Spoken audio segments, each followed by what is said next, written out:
అందరికీ నమస్కారం. బొమ్మనాల్ మండల ప్రజలకు బొమ్మనాల్ పోలీసుల నుండి ఒక విన్నపం అండి.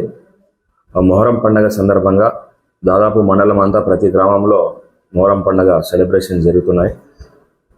పోలీసులు కోరుకునేది ఏమంటే ప్రతి గ్రామంలోని అన్ని కులాలు మతాలు పెద్ద మనుషులు అన్ని రాజకీయ వ్యక్తులందరూ కూడా మీ గ్రామాలలో మొహరం పండుగను ప్రశాంతమైన వాతావరణంలో జరుపుకోవాల్సిందిగా పోలీసుల యొక్క విన్నపం. అదేవిధంగా మొహరం పండుగ సందర్భంగా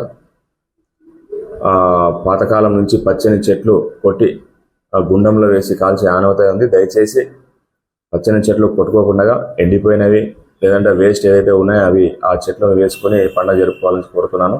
అదేవిధంగా మొహరం పండుగ సెలబ్రేషన్ జరిగే సమయంలో ఎవరైనా కూడా లా అండ్ ఆర్డర్ని సమస్యలు క్రియేట్ చేస్తే ఖచ్చితంగా అటు వారిపైన పోలీసులు చట్టపరమైన చర్యలు తీసుకోబడతాయి.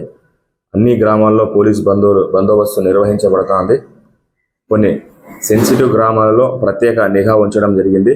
కాబట్టి దయచేసి ఎవరు కూడా శాంతి భద్రత విఘాతం కలిగించే పనులు గలాటలు పోవద్దని చెప్పేసి బొమ్మనాల్ పోలీసులు కోరడం జరుగుతుంది. అదేవిధంగా పోలీసులు సహకరించి సామరస్యంగా అందరూ కలిసి ప్రశాంతమైన వాతావరణంలో మొహరం పండుగ జరుపుకోవాల్సిందిగా కోరుతున్నాం.